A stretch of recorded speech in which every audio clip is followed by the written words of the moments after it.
Hey gang, Pastor Hans here. Do any of you remember the movie Avatar?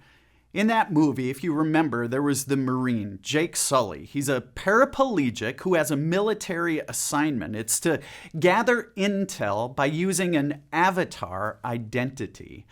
What I love about that movie is that even though he was broken and had no use of his legs, as an avatar in that virtual world, he was strong and he was powerful, he was whole. But I've got to tell you, there's a tension for me in that movie, likely for you as well. You see, the avatar that everyone saw was radically different from the real Jake Sully. Now, I start with this because I think in life, many of us, we feel we need to assume an avatar identity to make it through our days. We have to assume a certain identity to keep the boss happy at work. If you're a student, you have to assume a certain identity to fit in at school or on the football field. At home, you have to assume a certain identity just to keep the peace.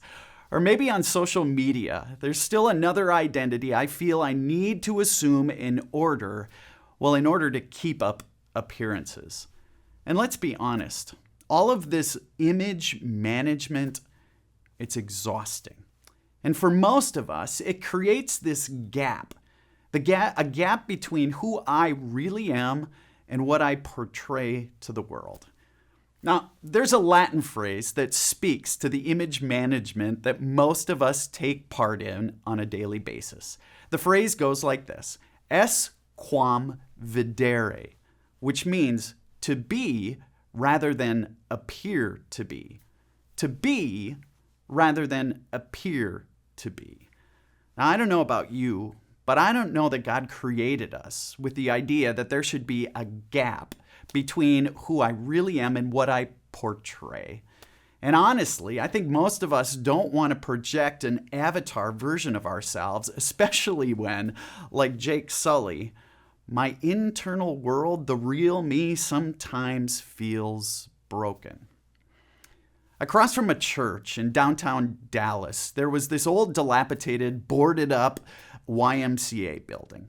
The church leaders heard that this YMCA had been purchased and that a skyscraper was going to be put in its place. Well, weeks and weeks went by and nothing happened. It was sort of strange.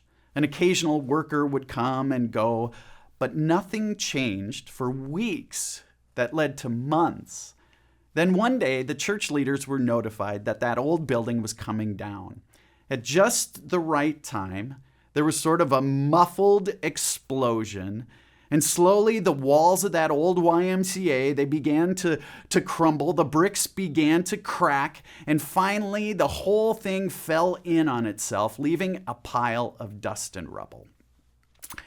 Now, I tell this story because all those weeks the church leaders thought nothing was going on. When nothing was changing on the outside, though, a systematic dismantling had been taking place inside that old YMCA. Skilled demolition experts had been working their magic on the inside of the building, week after week after week. The end result was a sudden total collapse. An implosion, if you will. Now, this image is a great example of what can happen to us when week after week, year after year, we live managing this gap that many of us have in our lives, a gap between who I really am and what I portray on the outside. I love the story of creation in the Bible. Well, I love it for many reasons, but mostly because of the place humans play in the creation story.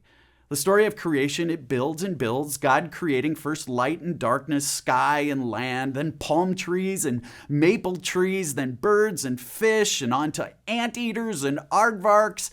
And at the pinnacle of creation, on the seventh day of creation, as if God were to say, this is the best I can do on the seventh day, God created you and me.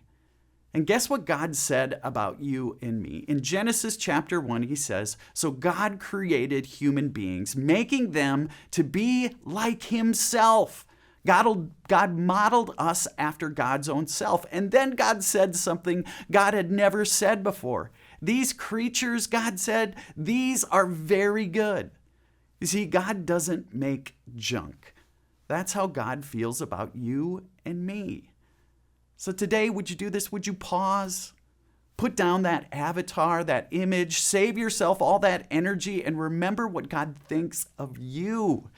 You were created in God's own image. And to God, you will always be very good.